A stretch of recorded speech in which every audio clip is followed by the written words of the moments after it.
ba zan iya baki hankali na ba. Idan na baki hankali na, da me zan je in ci gaba da amfani da shi? Na kira ka ne domin in nemi alfarma. Ina so ka mai da Husna ɗakinta.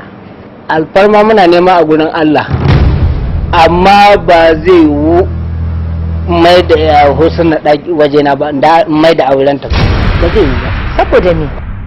Ba zai iya sabon ubangiji ba gaskiya. Saki uku kika sani. In na ce zan dade ta to ni na bar musulunci.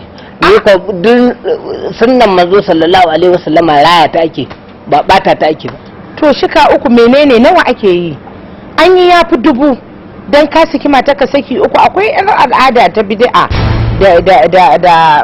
da malaman zamani suke sa a yi, ko in ce maluma. To ba su san abin da suke ba, kuma ba su san me musulunci ba.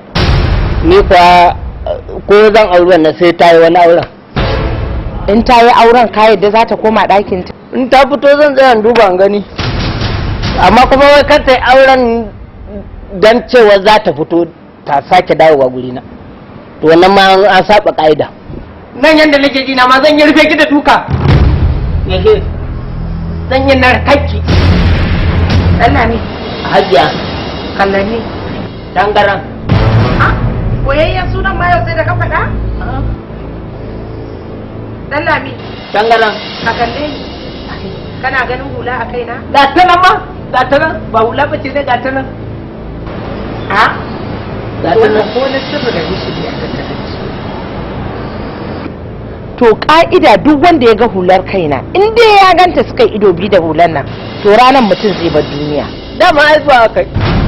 Kuma koma za ake zuwa tun yanzu, yau za ki je ki ga kasuwa ta cika, gobe kika je za ki ga ba kowa ta watsi. Ba haka duniya take.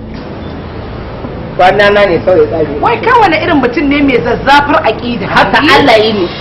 Haka Allah yi ne. Dan Lami. Dan Lami. Dan Lami.